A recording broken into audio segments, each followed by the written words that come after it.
ప్రాంతాల ప్రజలు సహాయార్థం ముఖ్యమంత్రి చంద్రబాబు పిలుపు మేరకు గుంటూరు పశ్చిమ ఎమ్మెల్యే మాధవి ఆధ్వర్యంలో నిత్యావసర వస్తువుల సేకరణ జరిగింది. వరద బాధితుల సహాయార్థం సుమారుగా 2000 మందికి 15 లక్షలు విలువ చేసే నిత్యావసర సరుకులు, చీరలు, దుప్పట్లు నియోజకవర్గంలోని టీడీపీ మహిళలు, కార్యకర్తలు, నాయకులు అందించారన్నారు. ఈ సహాయాన్ని అందించడానికి ముందుకు వచ్చిన ప్రతి ఒక్కరికి వారు కృతజ్ఞతలు తెలిపారు. ఈ కార్యక్రమంలో టీడీపీ నాయకులు, కార్యకర్తలు మరియు అభిమానులు పాల్గొన్నారు.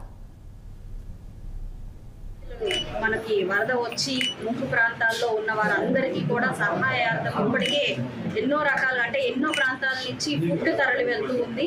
వెట్ ఫుడ్ వెళ్తూ చాలా వేస్ట్ అవుతున్న క్రమంలో ఈరోజు నిత్యావసర సరుకులకి అలాగే చీరలు పంపిణీ చేయాలి అని నిశ్చయించుకున్నాము.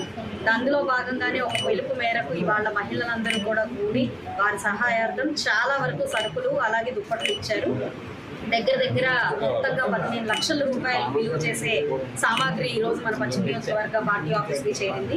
ఇదంతా కూడా దగ్గర 2,000 మందికి ఆపన్న హస్తం అందించబోతూ ఉన్నాము. కాబట్టి ఇంకా మరిన్ని సహాయార్థం ఎవరు ఇంట్రెస్ట్ ఉన్నా కూడా మనకి అందించాల్సిందిగా కోరుకుంటూ ఉన్నాము. ఇప్పటికే ఇంకా కొన్ని ప్రాంతాలు చంద్రబాబు నాయుడు గారు చాలా విస్తృతంగా సహాయ చర్యలు చేపడుతూ ఉన్నారు. ఎన్నో ప్రాంతాలు బయటపడ్డాయి. నిన్న మేము పర్యటించినప్పుడు కూడా కరెంటు మన గొట్టిపాటి రవి గారు అలాగే స్థానిక శాఖ మంత్రి గారు అందరం కలిసి కూడా పర్యటించడం జరిగింది. ఇప్పటికే ఎన్నో రకాలైన సమస్యలు అక్కడి నుంచి బయటపడ్డాయి. అలాగే ఫుడ్ కూడా, రేషన్ ఇవన్నీ కూడా సరఫరా చేయడం జరుగుతుంది.